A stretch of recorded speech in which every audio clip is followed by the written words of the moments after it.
Então, o que que acontece? Hoje eu vou ter que dar uma aula em cima de uma apresentação já gravada. Vocês estão vendo aqui um desenho de um cromossomo, verde e amarelo, as fábricas de transcrição apoiadas no esqueleto nuclear. Estão vendo esse slide? Sim, estamos vendo. Tá. Então, tudo bem. Então, a gente está vendo aqui uma gravação de uma aula, mas eu vou fazer ao vivo com vocês porque é melhor, né? Então, quando a gente expressa um gene, transcreve um gene, é, a gente pensa às vezes que é um tubo de ensaio que a gente tem dentro do núcleo, mas não é, né? A gente tem um esqueleto do núcleo, e estou contando uma história aqui da época que eu conheci o cara que criou esse modelo, mas as fábricas, elas são é, é, fixadas no esqueleto do núcleo de tal maneira que a transcrição ocorre organizada lá. E aí o RNA já é feito, é processado e é exportado, né? Então, como que a gente consegue estudar a produção de RNAs, né? Eu já falei para vocês que o Edward Southern inventou o blot e até expliquei isso de uma maneira boa para DNA, né? Mas o blot mesmo para RNA foi modificado por outras pessoas e elas chamaram a tecnologia de Northern blot. O Northern blot nada mais é do que você fazer uma eletroforese do RNA num gel de agarose, né? E se vocês imaginarem todos os nossos RNAs, vamos lá, 50 mil RNAs diferentes, cada um em alguma quantidade diferente ali na célula, quando você separa os RNAs, você não consegue enxergar uma banda, porque eles são uma continuidade de tamanhos, né? Então, você enxerga aqui uma mancha. Isso aqui se chama smear em inglês, né? E suponha que você tem aqui um RNA de fígado, de coração e de cérebro, e você queira ver se um determinado gene está sendo expresso no fígado, no coração ou no cérebro. Você faz uma eletroforese e você não vai conseguir analisar o RNA dentro desse pudim de agarose, né? Então, você faz esse sistema onde você tem um líquido, uma pedra porosa, coloca o gel aqui e coloca um filme de nitrocelulose, que é esse verde aqui assim em cima, e coloca esse papel de cozinha, né? Papel chupão, assim, papel mata-borrão a gente usava às vezes a gente usava até jornal, quando a gente não tinha papel de cozinha, assim. E isso vai absorvendo a água, vai ficar todo ensopado, só que quando a água sobe, ela forma um elevador que carrega essas moléculas para cima, extremamente na vertical. Na vertical, até o momento que elas saem do gel e carimbam o filtro de nitrocelulose. Isso é o blot, né? É a transferência e como o Edward inventou a de DNA, né? O Edward Soder inventou a de DNA, de RNA foi inventado o Northern. Eu vou falar de uma outra tecnologia, então eu quero que vocês pensem assim: o RNA foi preso em algum lugar, tá? O RNA foi tornado fixo nesse filme de nitrocelulose. E eu tenho 3 RNAs aqui, tá? Beleza. Aí eu pego esse filme, eu coloco num saquinho e eu coloco um RNA radioativo. Como que eu faço esse RNA? Desculpa, RNA não. Eu coloco uma sonda que, para eu trabalhar com ela, ela é de DNA, tá? Eu pego um pedacinho de um determinado gene que eu queira estudar, faço ele ficar radioativo. Como que eu faço ele ficar radioativo? Pode ser até uma PCR, né? Só que eu coloco 3 tijolinhos, né? 3 precursores não radioativos e eu coloco um radioativo. Então, vamos supor, o melhor para colocar é o DCTP, tá? Desoxicitidina trifosfato. trifosfato de citidina, que é a citosina ligada numa desoxirribose com 3 fosfatos. O primeiro fosfato chama alfa, ele vai ficar no DNA polimerizado, o segundo chama beta, o terceiro chama gama. Então, eu compro um DCTP, né, com o fosfato alfa radioativo. Você estipula, né? Porque senão custa mais caro comprar com os 3 e jogar 2 fora, né? Só o alfa fica lá. E aí você faz uma PCR, por exemplo, aonde o DCTP está radioativo. Por que a gente usa o DCTP radioativo? É uma questão de KM que vocês estudaram lá na bioquímica, que é a afinidade que uma enzima tem pelo substrato. As DNAs polimerases têm uma afinidade bem alta pelo DCTP, em primeiro lugar, pelo DATP, em segundo lugar, e os outros, elas não são muito afim, não.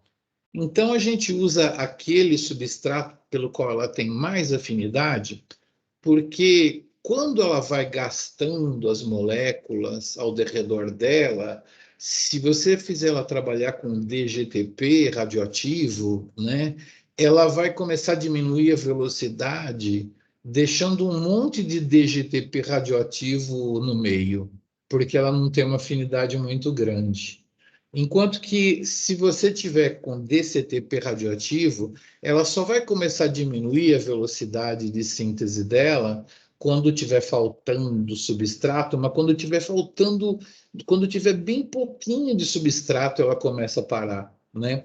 Então, as enzimas diminuem a velocidade conforme a concentração de substrato, a depender da afinidade. Se ela for muito afim de um substrato, ela só vai diminuir a velocidade quando tiver faltando gastar um pouquinho de substrato no meio. Se ela não for muito afim do substrato, ela vai parar de sintetizar ainda com um monte de substrato na solução. Claro, a gente vai querer gastar aquele dinheiro que a gente pagou no radioativo. Então, a gente vai pegar aquele substrato que ela gosta mais, que ela tem a maior afinidade. E no caso é o DCTP, tá? Não o DGTP, por exemplo, que a gente perderia dinheiro fazendo isso, tá? Vocês aprenderam isso, não lembra assim tanto, né? Mas o KM é uma constante que diz quando que metade das enzimas está trabalhando, né? Ela tendo uma afinidade muito grande pelo substrato, com um pouquinho de substrato, ela está na metade da V máxima. E com uma afinidade bem ridícula, com muito substrato, ela chega na metade da V máxima, né? Então, como a enzima vai parar de sintetizar na hora que esgota, a gente vai usar o substrato pela qual ela tem a maior afinidade, que é o DCTP, tá? Isso é detalhe de que se alguém um dia for sintetizar DNA com algum precursor, assim, né? O C é sempre melhor. Ele estando radioativo aqui, a gente esquenta bastante isso e depois diminui a temperatura. Então, o DNA ele vai fazer um híbrido com o RNA. É claro que as moléculas complementares a ele estão em bandinhas aqui assim. Ele vai encontrar o gene, né, ou as bandinhas assim, e aí a gente pode lavar isso e colocar um filme de raio-x para poder detectar a radiação, né? Então, eu acho que eu tenho aqui tem que andar um pouquinho, né, para ver o gel. E eu tenho aqui, porque eu tô tentando avançar no YouTube aqui assim, né? Então, eu vou dar uma pausa aqui e mostrar o slide aqui com as bandas radioativas, né? Então, o Northern Blot é uma técnica legal porque ele consegue ver quantidades e também o tamanho, né? Porque lembra que foi uma eletroforese? Então, eu consigo não me iludir com essa radioatividade que está fora do lugar, eu não quantifico ela, eu quantifico apenas aquela que está no tamanho certo da eletroforese, né? Então, aqui vocês estão vendo um cara que teve um aumento de 63 vezes na quantidade, né? Então, eu consigo dosar esse gene que eu acho que é a amastina, porque aqui tem o epimastigota e o amastigota, a Trypanosoma cruzi, né? E a amastina é um gene muito expresso no amastigota. Esse gene aqui já tem uma mudança só de 3 vezes, que eu não sei qual que é o gene mais, não é a mastina, é algum outro gene, que tem uma mudança só de 3 vezes, e aqui é um controle, um gene de via glicolítica que não tem diferença nenhuma, tá? Então, eu fiz Northern Blot? Fiz. Acho que quando cheguei no Brasil em 1994, eu acho, ou 2000, eu não sei, por aí. É uma técnica que, assim, a gente não faz tempo, né? Então, a gente tem outras opções aí para fazer. Mas existiu um aparelho por aí que, em vez de fazer a exposição num filme de raio-x, porque você tinha que ir na câmara escura revelar, era uma membrana que você colocava em cima do gel radioativo e depois colocava num aparelho chamava Phospho-Imager. É coisa de muito antigamente, né? Phospho-Imager, que a gente trabalhava com ele e funcionava assim, né? Muito bem. Eu vou pular essa fluorescência aqui, eu vou querer pegar o RT-PCR para explicar para vocês. Isso daqui é uma tecnologia interessante para medir os transcritos, também focada em um transcrito por vez, né? Eu estou levando vocês para o século passado, aonde essas técnicas eram modernas e mas a gente estudava um RNA de cada vez. Essa técnica envolvia PCR, que vocês estudaram comigo, né? E ela é uma técnica que, como o RNA tem uma cauda de poli-A no finalzinho dele, né? Sempre adiciona os RNAs mensageiros, pouquíssimos não têm. Por exemplo, distona, é uma raridade. A grande maioria dos genes que você vai querer estudar tem a cauda de poli-A no final. Então, você pode usar um iniciador aqui de oligo-DT, tá? Ele coloca um V aqui na frente, mas a gente quase que não usa, não. É frescura desse cara. Seria um óligo-DT. O óligo-DT, ele representou com 4, mas 4 não dá um pareamento tão bom com esses As aqui. A gente costuma usar 13. 13 T's aqui, não, desculpa, 18. A gente costuma usar 18 T's porque eles ficam a 37 pareados com 18 As, né? A gente sabe isso por causa de quanto cada ponte de hidrogênio sustenta de pareamento, né? Então, a gente sabe que a temperatura de melting, né? Para você separar essas duas fitas aqui, é acima de 18, acima de 37, se você tiver 18 T's. Então, com 18 T's pareados com 18 As, a cauda de poli-A tem uns 300 As, né? E aí, então, você pareia esse cara e você usa uma enzima que é a transcriptase reversa, tá? Transcriptase reversa a gente compra, é de fago, é de um vírus T4, sei lá, e a gente polimeriza um DNA, né, a partir do RNA mensageiro, tá? Todos os RNAs mensageiros da minha amostra vão ter cauda de poli-A e eu vou sintetizar a primeira fita. Primeira fita, eu sintetizo para todos os genes da célula. Então, tem que botar bastante primer, bastante reagente, a transcriptase reversa, porque todos os genes da minha amostra eu vou fazer a primeira fita. Beleza. Agora que eu tenho a primeira fita, eu posso pegar um primer específico para aquele gene que eu quero estudar. Assim como vocês fizeram na tarefa um primer para GP120, eu uso o primer forward para GP120. Coloco aqui, tá? Ele vai fazer a síntese da segunda fita de DNA em cima da primeira de DNA. Esse cara aqui tentou fazer uma coisa muito sofisticada, que é usar o óligo-DT com um primer já colado aqui. A gente não faz isso, não. A gente pega só o óligo-DT e vai para lá. Aí a gente pega um primer Watson, né, para vir para cá, e a gente faz o clique nessa posição aqui, ó, para dentro do que a primeira fita foi feita. Mais ou menos por aqui. Então a gente vai fazer uma PCR assim, tururu, tururu, tururu, tururu, tururu, tururu, tururu, tururu, né? Para falar a verdade, a gente, quando quer detectar um determinado gene, a gente amplifica um fragmento pequenininho, de 500 bases, 250, nessa faixa, assim, sabe? Para ficar mais fácil. Então, é assim, um primer de óligo-DT, que são 18 Ts, por isso a gente chama de óligo, não é um poli-DT, é um óligo-DT, né? É DNA, desoxitimidina, né? Um monte de desoxitimidina, 18. A gente põe a transcriptase reversa para cá e depois a gente faz uma PCR. E aí, olha que a gente vê, deixa eu ver aqui assim, deixa eu ver se tem uma fotinho do gel aqui. Aqui tem uma fotinho do gel. O que a gente vê é a amplificação daquele gene da amostra, né? Então, sempre é preciso você fazer um controle sem transcriptase reversa, por causa de que, às vezes, em vez de você estar amplificando o RNA mensageiro, que você tanto quer dosar, você acaba amplificando uma contaminação de DNA, né?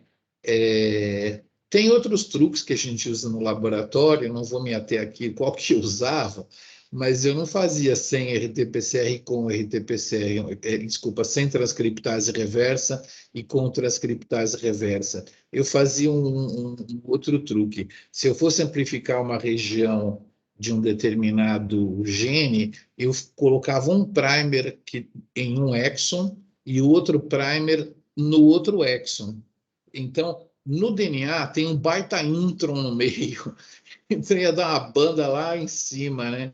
Então, esse é um truquezinho tranquilo que você pode fazer para se livrar de pequenas contaminações de DNA no molde que você está estudando e tal. Mas o mais clássico é fazer sem a transcriptase reversa, não pode amplificar. Você tem os dois primers de PCR, mas você não tem o que amplificar. E quando você tem a transcriptase reversa, você tem uma fita de DNA e aí você consegue amplificar que está aqui. Isso aqui é muito interessante e eu já fui pobre, sabe? Já fui bem pobre no laboratório. Eu não tinha uma máquina para quantificar a expressão. Então eu fiz isso aqui, em vez de fazer nesse gel de agarose, eu fiz em gel de prata, que é extremamente sensível. Aí eu fazia uma PCR com 5 ciclos, 10 ciclos, 15 ciclos, 20 ciclos, e eu começava a ver a amplificação subindo, subindo, subindo, porque é um segredo que eu quero contar para vocês numa PCR. Conforme você está nos primeiros ciclos, a PCR ela é proporcional à quantidade de molde, então ela vai subindo assim proporcionalmente. Conforme você chega no ciclo 30, que é o que eu preciso para ver nesse gel, a produção da PCR satura, né? Independentemente se eu tenho X de molde ou 2X de molde, eu vou produzir uma quantidade de DNA saturante lá em cima. Então, assim, não dá para fazer nesse experimento quantitativo. Eu sei que esse gene está expresso, sim ou não, mas eu não posso comparar uma expressão numa amostra com a outra. Agora sim, eu parei de ser tão pobre na vida, e aí eu consegui usar essa máquina. Eu fiz poucos experimentos com essa máquina aqui na vida, mas essa máquina aqui é uma máquina que permite quantificação. A parte mais importante é uma PCR, uma reação de PCR, ela é proporcional à quantidade de molde no começo dela, no meio dela. No final, satura e fica tudo igual. Todo mundo produz um micrograma de produto e por igual. Então, um cara inventou de vender essa máquina aqui. Alguns professores inventaram de comprar. Na hora que o quinto comprou, não compraram mais, né? Começaram a perceber que não usava essa máquina o dia inteiro, e aí fizeram um esquema assim, né? De quem quer usar a máquina, compra só os reagentes, marca um horário e vai usar lá, né? Acho que ainda tem máquina dessa funcionando no ICB, tem umas 5 lá, né? Isso aqui a gente chama de PCR de tempo real. É uma máquina de PCR mesmo, ela vai fazer amplificação. Só que ela vai fazer o PCR e ela tem uma detecção de fluorescência a cada ciclo da PCR. A gente usa vários kits. Eu não vou falar dos mais complicados, mas o mais simples é um corante chamado Cyber, a gente fala Cyber Green. É um corante que intercala no DNA, né? Eu vou fazer uma PCR, vou começar sem DNA e vou terminar com 1 micrograma ou 3 microgramas de DNA, tá bom? Esse corante, ele intercala no DNA que está sendo produzido e quando ele não está intercalado, se você excitar ele com um laser meio azul assim, ele floresce numa luz branca, se ele não tiver integrado no DNA. Se ele tiver intercalado no DNA, existe um fenômeno em física chamado de quenching, né? Que é ele absorver a energia do laser que excitou ele, mas aí ele emite fluorescência quenteada. A emissão de fluorescência que ele faz sofre uma interferência do DNA e muda de comprimento de onda, e é claro, né, isso foi patenteado, muda para uma luz verde, né? Igual a espada do Yoda lá.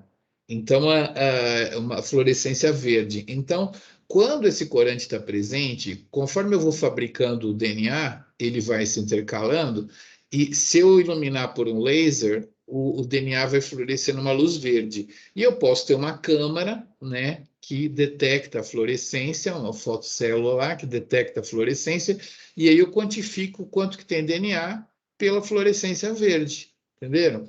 Então, para acontecer isso, a plaquinha que é colocada aqui, ela é de um plástico especial, onde o fundo dos vials, dos pocinhos, né, é transparente ao laser, né, ao laser de excitação, né, da fluorescência.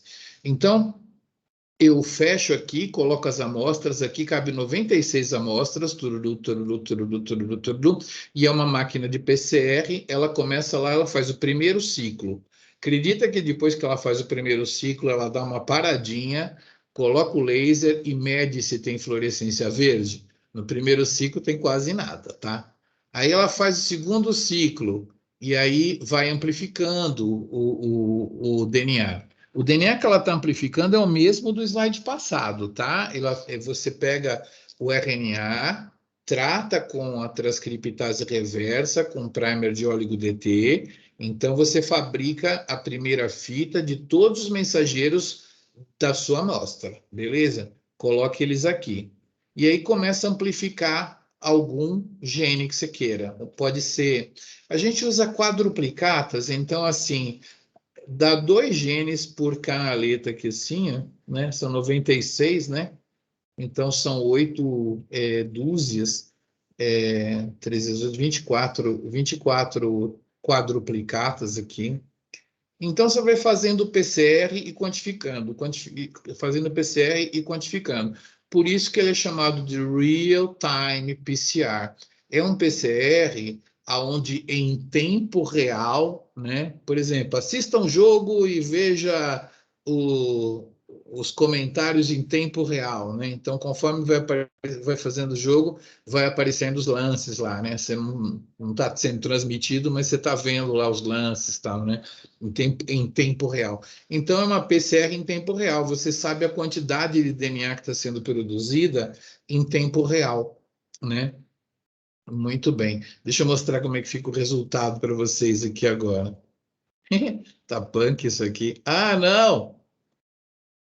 Eu quero esse cara aqui, esse pedacinho do filme. Pronto, isso aí. Então, olha, aqui está a quantificação, assim, a quantidade de fluorescência é transformada em microgramas de RNA que a gente, produto, né, de PCR que a gente fabricou. Então, aqui a gente tem várias curvas, esse azul até essa última curva aqui, que são experimentos feitos para mostrar a técnica para vocês, né? São feitos com quantidades controladas, né? Assim, Tá bom? Beleza? E olha, vocês me acompanhem nesse raciocínio, né? Suponha que eu nem saiba nada disso aqui. Essa curva aqui é uma curva que demora pra caramba, ó. Muitos ciclos para começar a amplificação e para subir, tá? Então, essa curva aqui representa a menor quantidade de RNA, tá? Menor quantidade. Conforme eu vou colocando mais quantidades, né? Eu vou tendo a curva indo mais para a esquerda, ou seja, conforme eu tenho mais molde, eu tenho amplificação ocorrendo em ciclos mais baixos, né? Vamos falar do final? Se eu fizer 40 ciclos para todo mundo, a maioria das minhas amostras vai estar com a mesma quantidade de DNA aqui produzido, tá vendo? Porque conforme você vai produzindo aqui no final, vai esgotando os reagentes que você pôs, a enzima vai enfraquecendo e você não consegue ir retas aqui para cima, acima desse ponto. Isso aqui saturou porque você gastou todos os nucleotídeos, então todo mundo consegue produzir o mesmo tanto. Depende de quanto substrato eu dei, entendeu? Todo mundo acaba chegando no mesmo lugar. Agora, veja que interessante. Durante a amplificação, tem uma fase onde ela está uma reta subindo aqui, entendeu? A gente chama isso aqui de uma produção linear, né? Na verdade, está em log, né? Mas é uma produção lindona que está subindo, bem proporcional à quantidade de moldes. Então, você vai ter que forçar a sua cabeça de um jeito diferente. Em vez de querer olhar bandas no gel e ver a banda mais fininha, média e mais grossa, você vai fazer uma meta, né? Então, a meta vai ser 100, 200, 300 nanogramas, tá? Então, quem chegar em 300 nanogramas primeiro é porque tinha um gene mais expresso, tinha mais RNA, ficou com mais primeira fita, feita com oligodetia-transcriptase reversa, começou a produzir bastante e chegou nos 300 primeiro, entenderam? Então, esse cara aqui tinha uma quantidade bacana.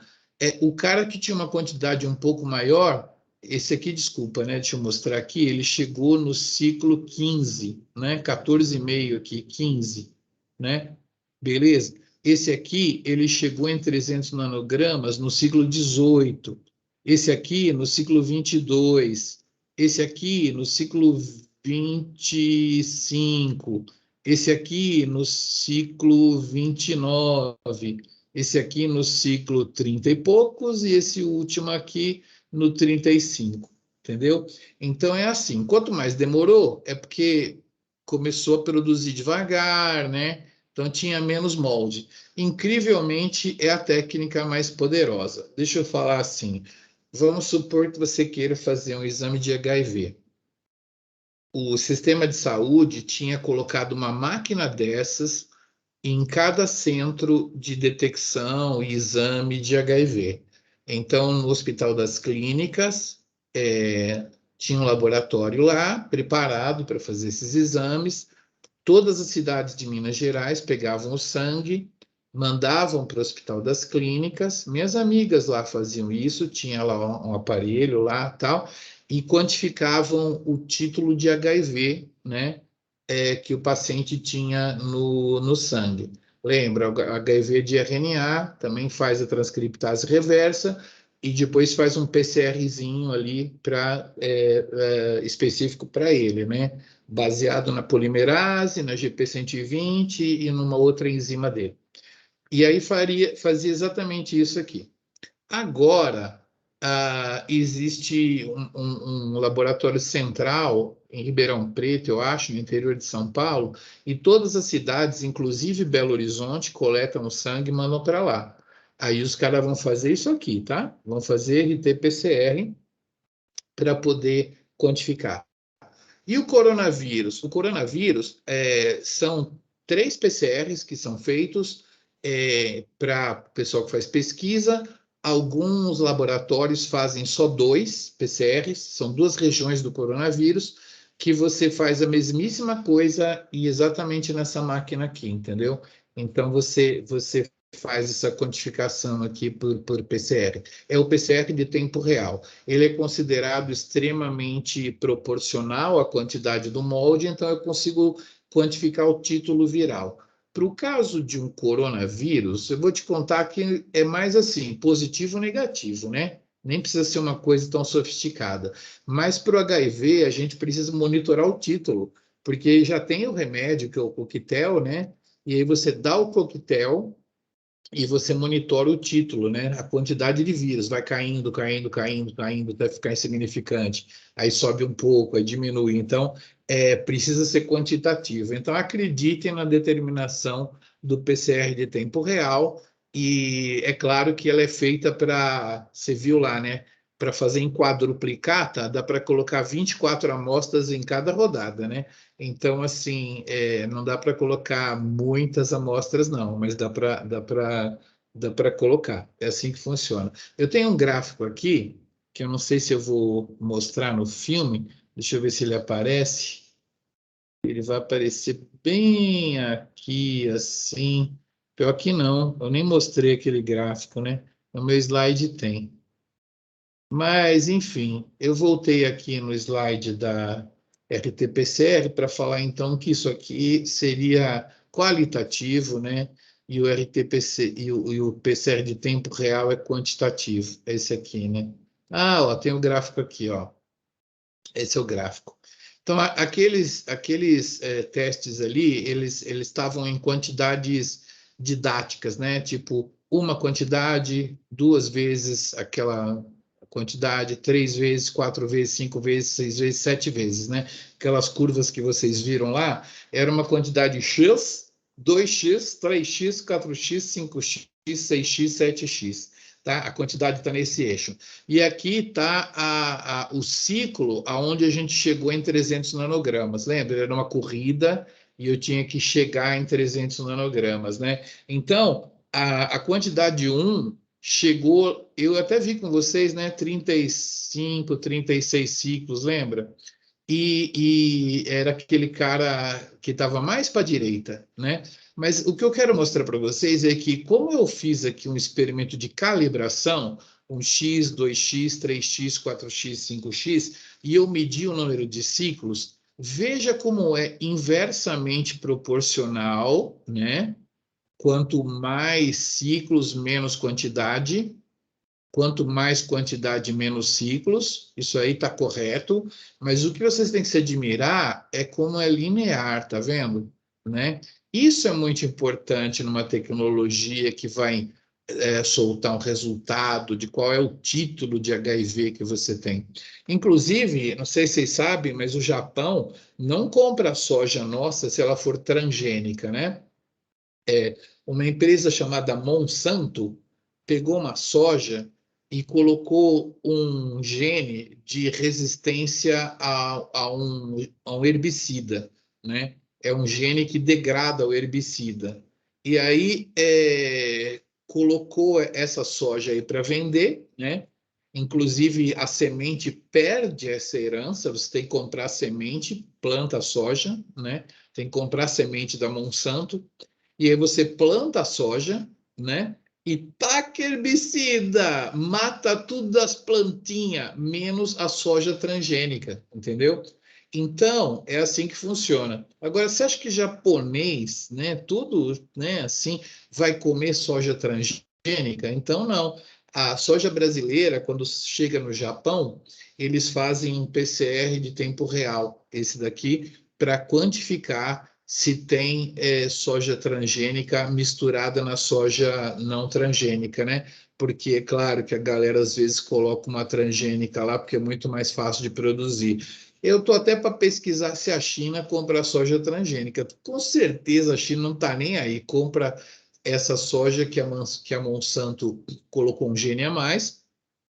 Acho que nem é por causa do gene a mais, que os japoneses não querem, mas porque essa soja ela foi esborrifada com pesticida, né? Então, sei lá, é meio purismo. A gente come soja com transgênica mesmo. Pode pegar uma salsicha que tem soja dentro dela e pode ver que está escrito lá, contém soja transgênica, que é a salsicha de lata lá. Você faz salsicha com miojo e com soja transgênica, às vezes. Faz tempo que eu não vejo essas salsichas, né? Não vou jurar que é assim, não. Muito bem, muito bem. Bom, agora eu vou falar de uma técnica que, olha, cara, quando ela saiu, ela era tão moderna. Eu acho que nós estamos lá no ano 2000, não, um pouquinho mais do que no ano 2000. Estamos lá em 2004, 2005, uns 15 anos atrás. Cara, essa técnica era moderna. Ela vai fazer a inversão do Northern Blot, tá? O que estava preso no papel era o RNA, né? Claro. E aí a gente vai pegar o RNA e ele vai ser a sonda. E o que estava sendo sonda era três genes, era um gene, outro gene, a mastina, né? Lembra? A mastina era uma sonda radioativa da mastina. Eu fazia o Northern Blot, eu fazia um pedacinho de amastina radioativo, eu punha no saquinho, eu hibridizava com os meus RNAs, eu lavava, punha um filme de raio-x, via a banda de amastina que numa amostra estava uma quantidade, na outra amostra 63 vezes, tá? Eu vou te contar assim, eu consigo fazer uma sonda radioativa em 2 horas. Tá, sei lá, eu faço umas 5 por dia fácil, 10 por dia, se eu quiser fazer muito mesmo, tiver apertado para entregar um resultado. Mas assim, não, 10 é muito, né? Eu trabalho, sei lá, 12 horas por dia fácil. Eu faria meia dúzia de sondas fácil. Bom, aí eu coloco lá as sondas com as membranas. No dia seguinte eu processo elas, eu fico lavando elas o dia inteiro até pôr o filme. Eu gasto uns 2 dias para fazer análise de meia dúzia de genes. Agora, com esse experimento assim, eu consigo analisar todos os genes em 2 horas. Olha que beleza. Nós compramos essa máquina aqui, esse robô, custou uns US$ 100.000. Ele durou alguns experimentos, depois ele ficou obsoleto. Muito louco isso, né? Não era um experimento desses que era bom comprar, porque firmas compraram os equipamentos e começaram a vender o serviço, entendeu? Então, assim, não era tão bom comprar uma máquina dessa, mas nós tivemos uma assim. É um robô. O mecanismo que controla o braço desse robô foi desenvolvido para mexer o telescópio do Hubble.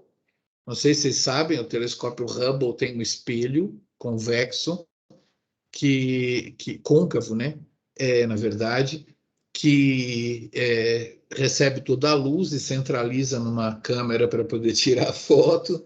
Ele decolou, ele chacoalhou, ele entortou, não teve jeito, tiveram que mandar um robô lá para entortar o espelho e conseguir entortar. Era um motor muito sensível, que é o motor da máquina do microarranjo. Esse cara aqui, ele tem agulhas, que são essas daí, tá em aumento bem grande assim, né? Aqui é uma lâmina de microscópio, uma lâmina de vidro de microscópio mesmo, né? E só precisa calcularem o tamanho. Isso aqui, vocês nunca olharam assim de perto, mas é uma cabeça de impressão matricial. É, é muito do passado, umas impressoras que tinham umas bolinhas, uns furinhos do lado e a folha ia rodando e ela fazia assim, impressora matricial. Ela tem uma agulha que é assim, então tem essas agulhas assim espaçadas. Esse robô, ele é super, né, assim, sensível. Ele fazia assim, blu, blu, e aí ele ia molhar essas agulhas aqui numa placa de multi pocinhos, né? Essa aqui acho que é 384 pocinhos, e ele mergulhava aqui assim, e aqui a gente tinha todos os genes de um determinado organismo. Coitados estudante, né? Eles tinham que sequenciar os genes todos, aí conforme a sequência, eles colocavam um gene de cada um aqui, né? Eles sabiam, eles anotavam um caderno, né? ou num computador na época, talvez, e no pocinho A1 tem qual gene? A quitina. No pocinho A2 tem qual gene? GAPDH. No pocinho A3 tem o quê? Uma polimerase, entendeu? Eles armavam essa placa aqui, um trabalho enorme. Aí colocava essa placa na máquina, em 2 horas ela imprimia 20 lâminas para você poder fazer vários experimentos, né? E ela conseguia imprimir, inclusive tinha a máquina onde o estudante tinha que trocar de hora em hora, mas tinha a máquina, galera, que trocava as placas também, um robô enorme. Ele trocava as placas, fazia um monte de lâmina, trocava as placas, fazia um monte de lâmina. Uma indústria de fazer as lâminas de microarranjo. É um arranjo bem micro, né? Então, isso aqui se chama microarranjo. Então, esse é o spotter, né? E você pode ter aqui cDNA, o produtos de PCR daqueles genes todos conhecidos. O que importa é que é DNA dos genes conhecidos e ele vinha aqui, mergulhava, vinha aqui, pingava, depois, claro, né? Ele ia num pocinho com tampão e lavava. Tchuc, tchuc, tchuc, tchuc, tchuc. Depois ele secava, vinha aqui, né? Então ele ia colocando. Ele é capaz de colocar 10.000 genes em cada lâmina. Um organismo vai ter lá seus 25.000, 30.000 genes. Em 3 lâminas tem os genes todos do organismo todo. Imaginou? Todos os genes. Aí você faz experimento. Eu fazia lá na minha época com 6 genes por dia. Aqui, esse cara consegue botar todos os genes do organismo aqui. Então, é isso que a gente chama de microarranjo. Vou mostrar como é que funciona, né? A sonda é. Olha, então, aqui a gente compara, né, com o Northern Blot. No Northern Blot, o RNA ele ficava preso, né? E eu colocava uma sonda por vez aqui no saquinho, um saquinho por sonda. Lá, as sondas estão presas, entendeu? Na lâmina. E vamos mostrar como é que a gente faz para o RNA ficar marcado. Tá aqui, ó, beleza. Galera, eu demorei para entender esse desenho aqui. Eu achava que isso aqui era uma levedura. Aí eu falava, mas caraca, o que é isso então? Aí um dia eu fui olhar no slide original, isso daqui é um embrião fecundado, é o embrião de uma célula. Esse aqui é o segundo corpúsculo polar, né? Vocês devem ter estudado meiose até no vestibular, né? Mas vocês estudam meiose na genética? Primeiro corpúsculo polar, segundo corpúsculo polar. Vocês vêem essas coisas na genética, meiose? Conta para mim.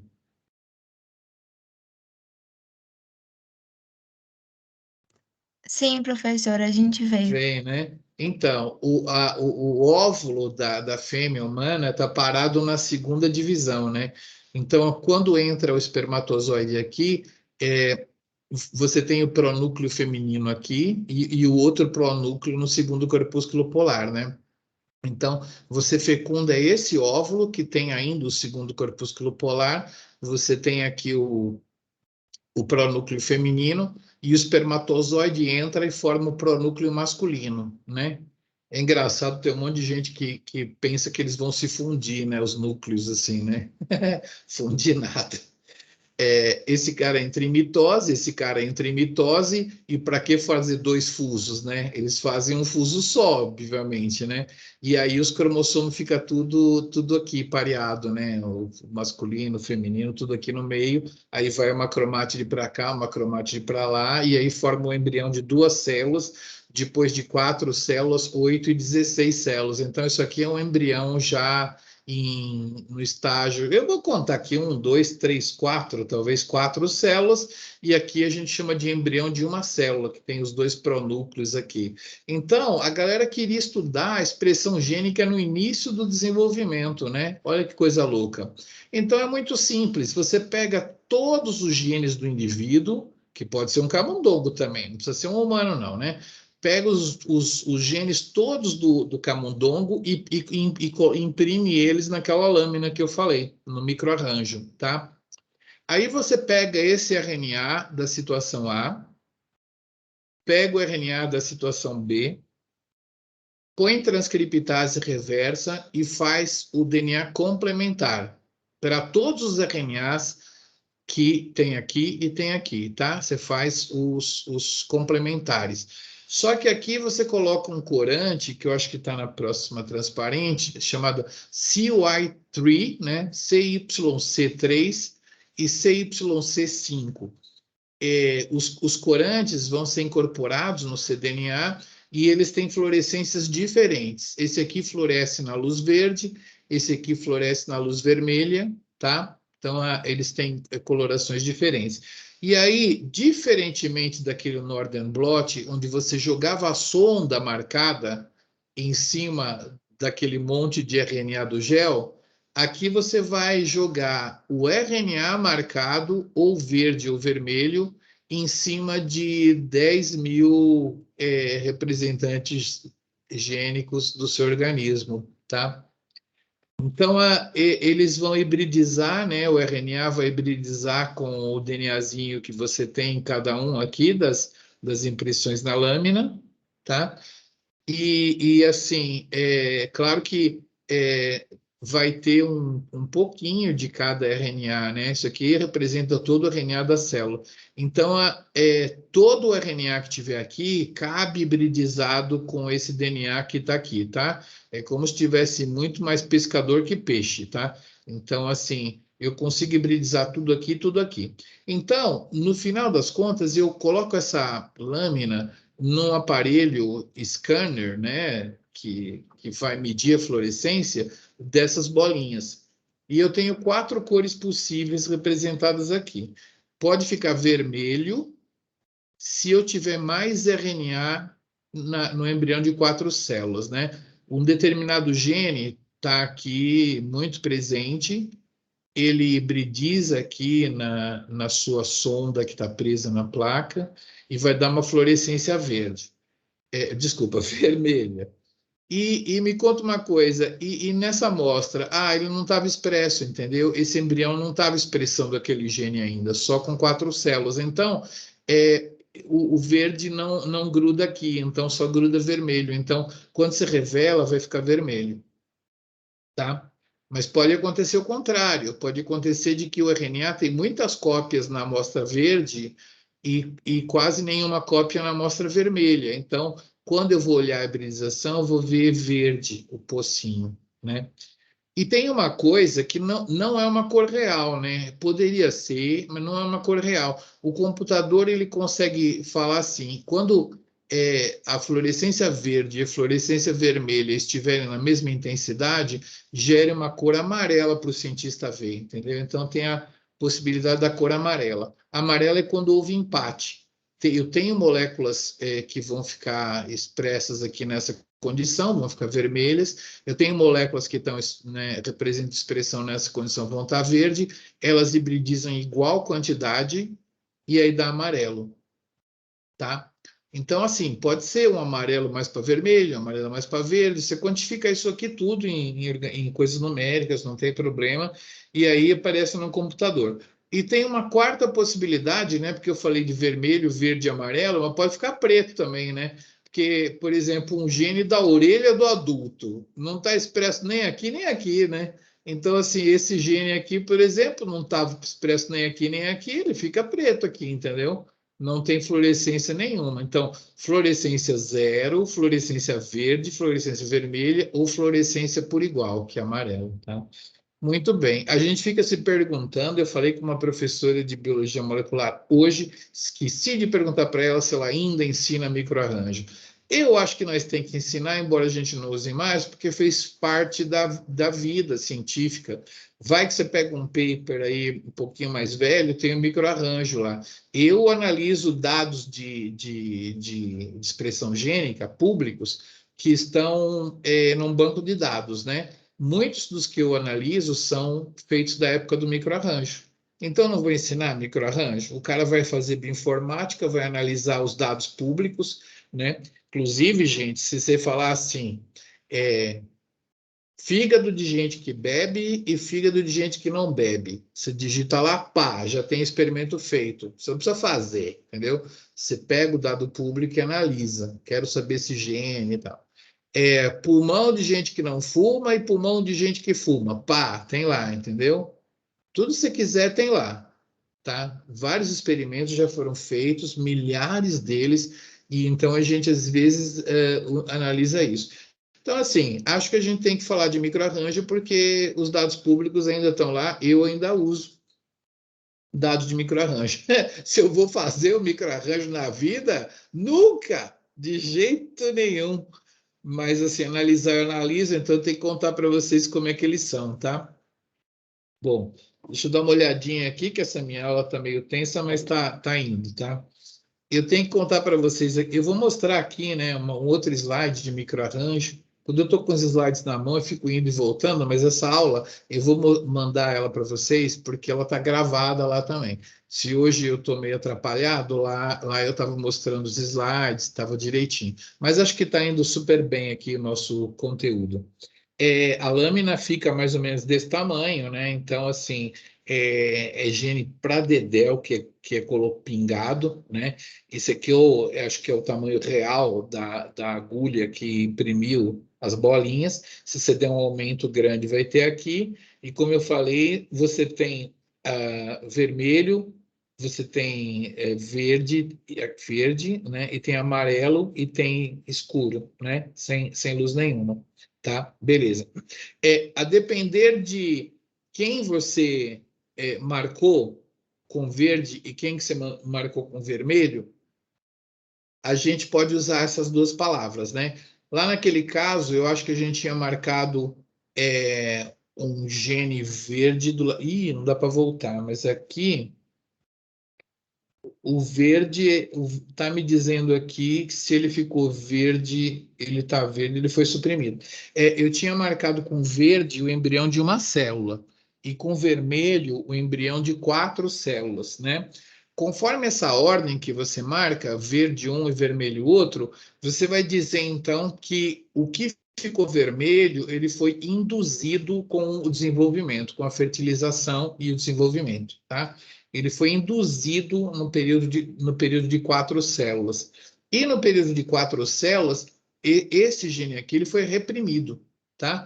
Ele foi reprimido porque eu tinha transcrição verde e eu não tenho transcrição vermelha. Então, houve uma supressão conforme a célula chegou, conforme o embrião chegou no estado de 4 células. E esse gene aqui foi induzido, tá? Agora, se eu tivesse marcado ao contrário, né? Se eu tivesse marcado verde com 4 células, esse seria o induzido e esse seria o suprimido, tá? Então, a palavra induced, suppressed, depende de eu saber como que foi marcado, né? Induzido no período de 4 células é porque eu marquei o de 4 células com vermelho, então eu estou vendo que o gene só aparece aqui, ele foi induzido. Haverão genes que são reprimidos no período de 4 células, né? Basicamente, eu falei de embrião, mas a gente faz célula normal com célula cancerosa, planta com água e planta sem água, entendeu? Pulmão de gente que não fuma com pulmão de gente que fuma, células do sangue sem Covid e células do sangue com Covid, tá? Inclusive, vai ter um seminário em inglês, não sei se vocês entendem inglês, mas ele vai ser gravado e depois no YouTube você pode mandar por legenda, né? Depois. Mas eu vou mostrar, apresentar para vocês, convidar para esse seminário, onde a moça vai falar de um banco de dados aonde é analisada a expressão gênica em célula única. Então, você pega o sangue de quem não tem Covid e passa numa máquina. A máquina vai separando as células para lá e para cá, para lá e para cá, para lá e para cá. E aí essa máquina, ela consegue, tem um kit que faz um PCRzão de todos os RNAs de uma célula só, mede a expressão de todos os genes de uma célula só e está tudo lá no banco de dados. Então, assim, tem 100 mil células analisadas e está tudo no banco de dados. Então, você consegue analisar a expressão gênica das células do sangue de alguém que teve Covid ou não, célula a célula. Tá? Você consegue ver as plaquetas, os linfócitos B, os linfócitos T, os monócitos, tudo assim arrumadinho. É como que está agora. Eu vou divulgar o seminário para vocês. Bom, eu podia estar matando, eu podia estar roubando, eu podia fazer como qualquer professor e parar com o microarranjo aqui, já estava bom demais, né? Só que, assim, a gente, tem uma coisa muito famosa, que é isso aqui, e assim, já que eu estudei, eu trabalhei um pouquinho com isso aqui, assim, bem rapidinho, há uns 15 anos atrás, sei lá, e vou contar para vocês como é que é esse negócio, né? É o chip, tá? O chip. O microarranjo, você viu a trabalheira? O robô tem que pingar o DNA na lâmina. Mas você sabe o trabalho que o estudante teve de fazer aqueles sequenciamentos dos plasmídios, colocar um em cada pocinho daqueles? Pô, meu, é um trabalho gigantesco. Inclusive, você tem que ter os genes, né? Porque você tem que ter o produto de PCR de todos os genes, você tem que manipular isso tudo. Esse cara aqui, se eu quiser fazer um chip de piramboia, né? Ou de selacanto. Selacanto. Quero fazer um chip de selacanto para medir expressão gênica. Você acredita que eu não preciso nem ver um selacanto? Eu vou na internet, pego o genoma do selacanto e falo assim, Affymetrix, né? A firma que ficou mais famosa, porque foi a primeira, chama Affymetrix, então eu vou falar dela. Tem outras também, mas eu vou falar da Affymetrix, que é famosa no meio científico. A Affymetrix começou a fazer chip, né? Ela fez um chip do cromossomo 21, galera, inteirinho, e deu para um monte de cientista estudar de graça. Cara, a galera adorou. E aí o nome da Affymetrix ficou conhecidíssimo, né? Ela ganhou mercado. E ela depois ela vende chip de qualquer coisa. Mas assim, se eu quiser fazer um chip de selacanto, eu vou dizer que deve custar uns US$ 200, talvez, uns R$ 1.000 cada chip desse. Eu vou ter que comprar uns 10, né? Vou gastar uma grana, tá? Se eu quiser fazer de selacanto. Aí o que que eu faço? Falo assim, ó, galera, tem o genoma do selacanto identificado por esse número nos bancos de dados e eu quero um chip com todos os genes do selacanto.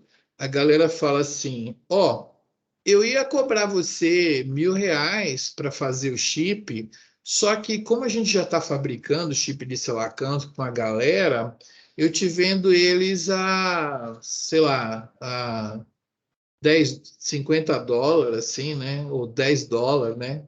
Tal. Qualquer 50 conto, você compra um chip. Aí eu falo, me dá 200 chip de sei lá quanto, né? Então, essa que é a coisa. Se eles tiverem que fazer o chip para você, você não precisa mandar um selacanto embrulhado para eles. Basta você mandar o genoma ou falar para eles qual que é o genoma que você quer ou falar selacanto. Eles vão achar o genoma e vão fabricar o chip para você do jeito que eu vou contar, tá bom? E se você quiser comprar um chip humano ou um chip de camundongo, já existe chip humano na versão 10, todo melhorado. Cada pessoa que vê um erro no chip reporta, eles melhoram a versão, sacou? Então, assim, chip humano eles fabricam de baseada, porque é uma máquina que faz, aí tu compra um monte de chip desse aí baratinho. Comprava, né? Porque essas técnicas é tudo do século passado. Vou mostrar como é que fabrica. Esse chip tem o tamanho de, sei lá, tem uns 3 dedos de altura. Tinha um amigo meu que tinha um chip. Eu nunca tive um chip para mostrar para os alunos. Tem professor que não dá isso aqui não, tá? Mas assim, como eu tive que estudar isso, trabalhei com esses dados, falei assim, por que que eu não vou fazer meus alunos saber exatamente o que que é esse chip, tá? Olha, é uma síntese em fase sólida. Então, eles vão sintetizar um nucleotídeo de baixo para cima aqui, né? Então, eles têm o primeiro nucleotídeo, que nem importa qual é, com o 3' OH protegido, tá? Não, você não consegue polimerizar DNA para cima aqui, porque o 3' OH está protegido com alguma coisa aqui, um negócio patenteado que é sensível à luz. Aí, o computador ele vai lá no chip que vai ser fabricado e ele cria e ele tem ele coloca uns buraquinhos, né, em alguns lugares que ele quer e não aonde ele não quer. Por exemplo, ele mascarou esses três e desprotegeu esses dois. Beleza? Aí ele irradia com luz e desprotege, né? Esse composto absorve a luz e desprotege, né? Ele fica com o OH aqui, tá? É um DNAzinho que eu vou sintetizar, o 3' OH tá aqui. Beleza. Aí, o desenhista quis que a primeira fosse T. Eu duvido. A galera usa sempre ordem alfabética. A, C, G, T. Ele colocou um T aqui. Então, o T foi incorporado aqui e foi incorporado aqui. Beleza.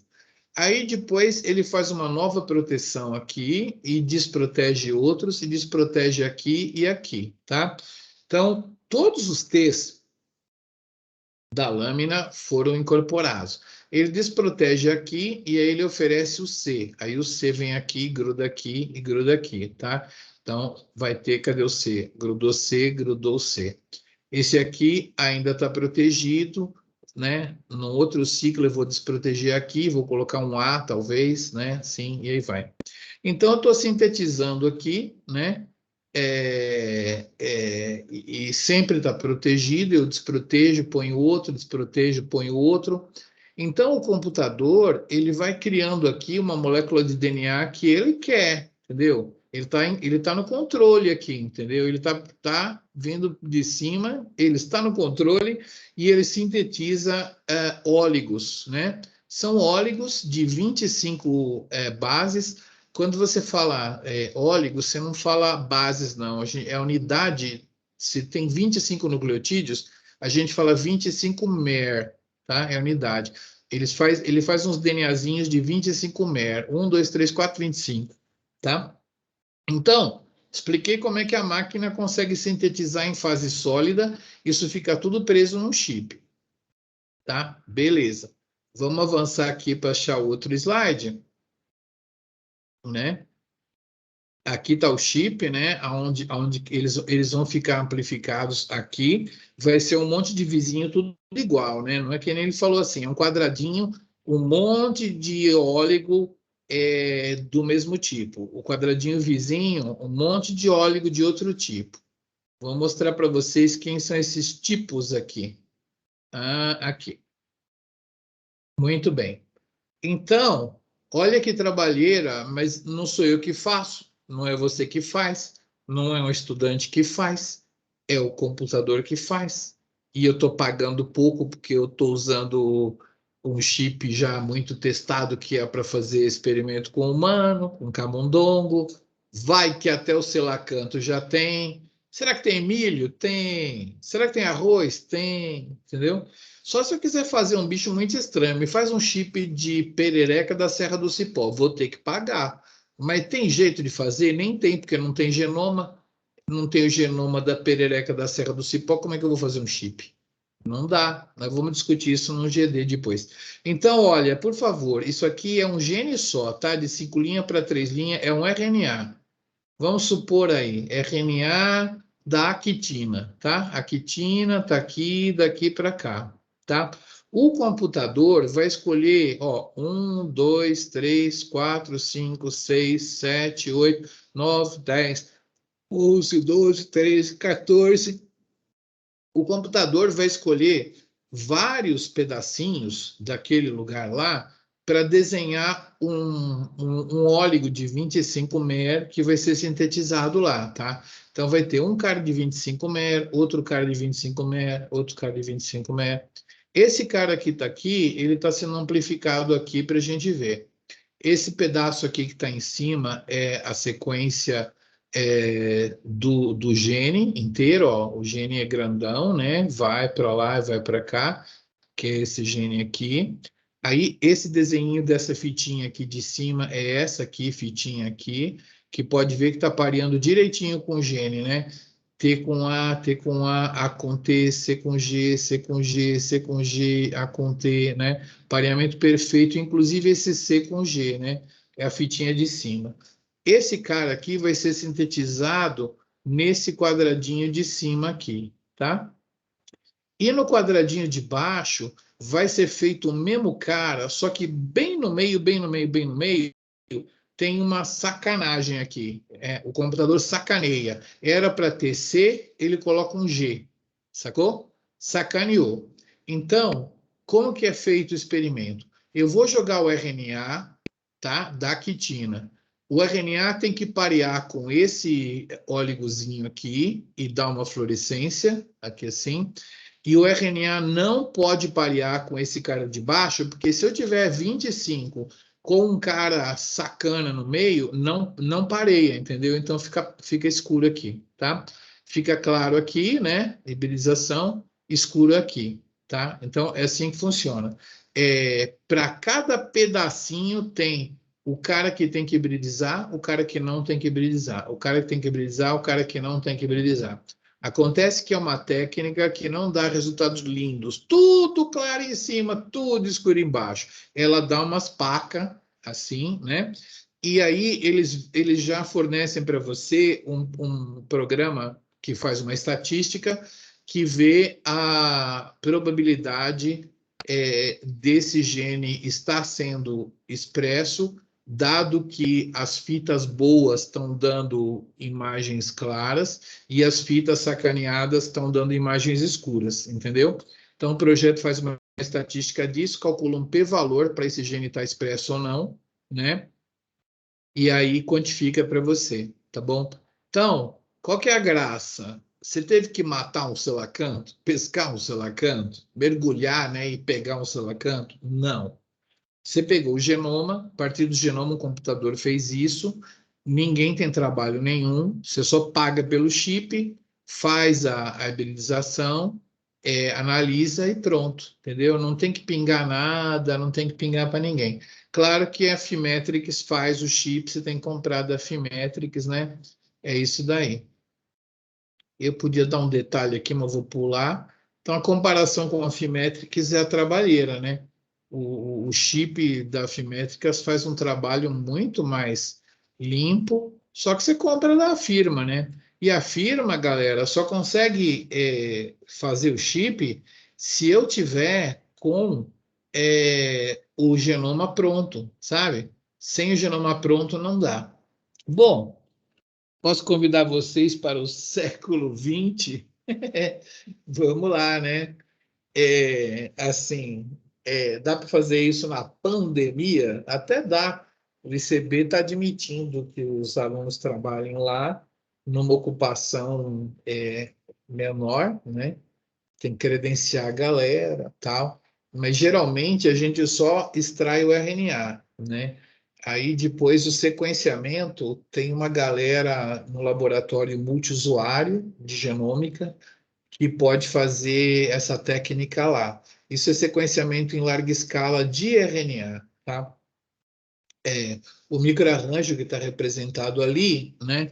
Ele foi substituído, deixa eu ver aqui, ó, não tem animação, tem que ficar andando no filme para a direita aqui, ó. Ele foi substituído por uma técnica chamada de RNA-seq. Eu vou parar aqui já, deixar a borboleta lá aparecendo. Então, existem vários programas que fazem isso, né? Hoje a gente usa, na verdade, um programa chamado Salmon, que eu não sei porque que o cara gosta de salmão, mas chama Salmon. Mas o primeiro programa que ficou muito conhecido é o programa chamado Bowtie. Bowtie é o nome de uma gravata borboleta. Por que que ele chamou o programa? É um programa mais famoso que existe mesmo para alinhar rapidamente um monte de RNA num genoma sequenciado, tá? Ele chamou de Bowtie porque você tem milhares de sequências de RNA, milhões, na verdade. Vamos dizer assim, vou trabalhar com milho, é bom eu fazer 100 milhões de sequências de cada ponto experimental, né? Milho na seca, 100 milhões. Milho com água, 100 milhões. Milho infectado por um fungo, 100 milhões de reads, né, de sequências, tá? Eu vou trabalhar com um mosquito, 25 milhões, tá? Nós estamos falando de milhões de sequências, 25 para o mosquito, 100 milhões para uma planta, né? Então, mais ou menos assim. Na verdade, para o mosquito pode ser menos, né? Uns 12 milhões, por aí, 10 milhões, pode ser menos. Então, você pega milhões de sequências que você sequenciou, né? Claro, galera, você não sequencia RNA não, tá? Você pega o RNA da sua amostra, trata com transcriptase reversa com primer de oligo-DT e faz o cDNA, tá? Isso aí já dá para sequenciar, beleza. Aí você vai lá, taca no sequenciador, tá? Tem milhões de sequências. Aí o programa Boltai pega esses milhões de sequências que você tem e alinha contra o genoma do organismo, entendeu? Ah, genoma humano pode? Pode. Genoma de camundongo pode? Pode. Genoma de milho pode? Pode. Tem milhares de genomas aí já sequenciados, tá? Então, ele vai quantificar depois, né, os RNAs pelo alinhamento já no genoma. Então, para cada gene, ele vai saber quanto RNA tinha. Ah, porque ele fez uma sonda. Ah, porque ele olhou aqui nos milhões de sequências. Ele não olhou nada aqui nos milhões. Os milhões, o computador colocou exatamente em cima do lugar onde devia ser, né? Aqui é um resultado prático. A gente tem aqui quantificações no eixo Y, né? De sequências pequenininhas que foram sendo detectadas nesta região do genoma, tá? Essa região do genoma tem um exon, depois tem um intron aqui, ó. Não tem hibridização, não tem ancoramento nenhum dos RNAs nessa parte. Aí vai, aqui não tem, vai, não tem, vai, não tem. Então, assim, você vê as quantidades de alinhamentos dos reads que eu tenho no genoma, tá? Então, aqui, por exemplo, é uma drosófila que ela vai sofrendo desenvolvimento. Essa região do genoma tem muito transcrito, logo depois diminui para caramba, né? Depois diminui e depois lá no final é expresso de novo, tá vendo? Essa quantidade aqui, né? Então, você não faz análise nenhuma, você simplesmente pega os milhões de sequências e a linha no computador contra o genoma, né, que é representado nessa linha de cima. Inclusive, ele faz um desenho para você, a partir dessas quantidades, ele faz um desenho aqui mostrando aonde estariam os genes, né, tal. Não vou me ater a detalhes, mas vou voltar para a borboleta. Eu peguei os milhões, alinhei num genoma só. E a partir deste resultado, eu posso fazer milhões de análises de dados, né? Então, como tem esse funil e esse funil, o cara falou: Nossa, isso parece tanto uma gravata borboleta, vou chamar o meu programa de bow tie. Tá? Acertou muito, não fui eu que inventei, foi o cara que inventou o programa. É o programa mais famoso, bow tie. Então, senhoras e senhores, hoje eu pego, sei lá, um sangue de alguém que não tem Covid, sangue de alguém que tem Covid, sequencio tudo, vou no programa Boltai, ele quantifica para mim, porque ele consegue saber cada pedacinho que eu sequenciei em cada lugar do genoma que alinha, né? E aí ele faz uma conta e fala, ó, esse gene aqui tem é, tanto de expressão, tanto de expressão. A gente tem aulas aqui na bioinformática, a gente ensina isso de verdade, né? Não assim com slidezinho. A gente vai lá no computador, todo mundo com a mão no computador fazendo, e aí a gente faz um RNA-seq de verdade, interpreta, vê o teste estatístico, vê quais foram as proteínas que foram induzidas, quais foram reprimidas e tal. Eu tenho aula gravada. Se vocês entrarem lá no ensino remoto na de bioinformática, vocês vão ver como é que a galera faz para analisar a transcrição hoje em dia. Então, eu só peguei no bicho ali e tal para extrair o RNA, entendeu? Depois disso, eu vou lá na facility de sequenciamento, falo com o Renan. Renan, quando que dá para sequenciar minhas amostras? O cara vai falar assim, quantos milhões de reads você quer? Você vai falar, ó, eu vou querer 100 milhões de cada uma. Aí ele vai falar assim, o Renan, para você, cara, 100 milhões não vale a pena a gente rodar no nosso equipamento, porque é um equipamento pequeno.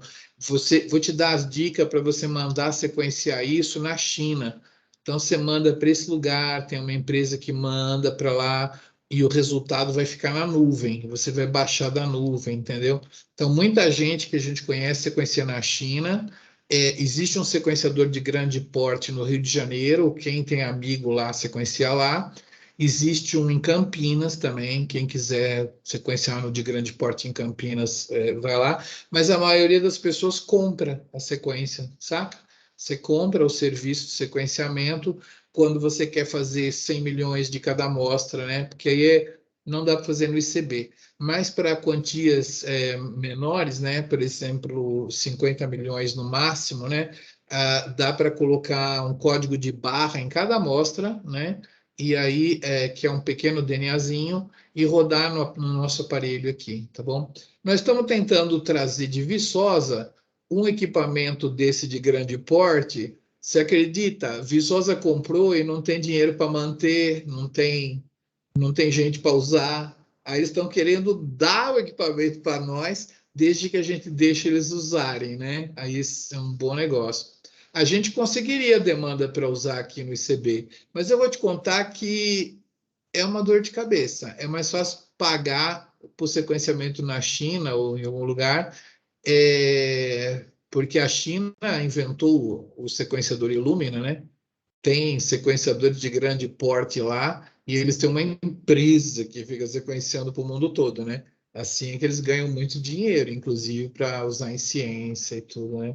Então, isso aí foi o nosso famoso RNA-seq, né? E eu vou dar uma olhadinha aqui, então, só num outro exemplo para poder trazer vocês realmente para o século XX, tá? Eu falei ali que o chip não dá para usar se o genoma do selacanto não tiver sequenciado. O genoma da perereca, de pijama, da Serra do Cipó, não dá para eu estudar a transcrição. Eu posso pegar girinos, né? Girinos que estão no meio da correnteza, girinos que estão numa água poluída, girinos que estão se transformando já nas fases do anfíbio superior, né? Sei lá como é que os girinos viram um sapo, deve ter as transformações e tudo lá, né? Durante o desenvolvimento. Se eu quiser medir a expressão gênica do girino, da perereca de pijama, da Serra do Cipó, eu não posso fazer um bowtie, porque eu não tenho genoma. Então eu fico só esperando, eu choro? Não, eu não choro. Se você tiver o genoma, você pega todos aqueles reads que você tem, usa o bowtie e alinha eles, tá vendo? Eles estão aqui, acabaram de ser sequenciados, aqui o computador coloca eles tudo ali, assim, com intron, né, e tal. Quando tem intron, ele coloca uma linha, né, querendo dizer que esse cara, na verdade, são esses 3 toquinhos junto.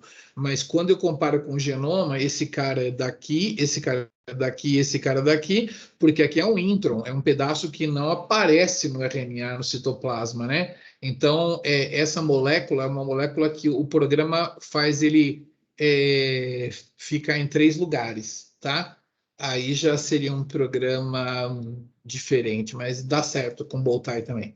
Eu alinho tudo e então eu crio os transcritos com relação ao genoma publicado, humano, camundongo, milho, arabidopsis, arroz e assim vai, né?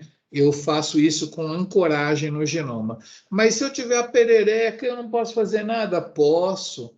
A gente tem um programa que eu acho que vai aparecer o nome dele se eu puxar o slide mais para frente, né?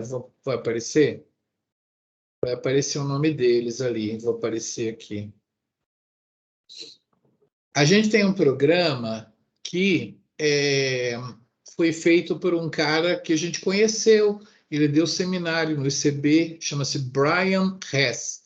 Ele fez esse programa chamado Trinity, que é uma trindade, né, feita por 3 programas, e ele consegue pegar os fragmentos de RNA e, num passe de mágica, ele consegue montar os RNAs por sobreposição de um no outro, um no outro, um no outro, um no outro. Se vocês quiserem, um dia eu posso explicar, mas é coisa mais de pós-graduação, como que o Trinity funciona. Ele consegue montar o transcriptoma sem genoma nenhum. Então, eu tenho, a partir dos pedacinhos de sequência que eu sequenciei do RNA-seq, eu consigo imaginar como que são os RNAs mensageiros todos. Só que tem uma coisa, esses mensageiros aqui só tem número, tá? Eu não sei quem eles são.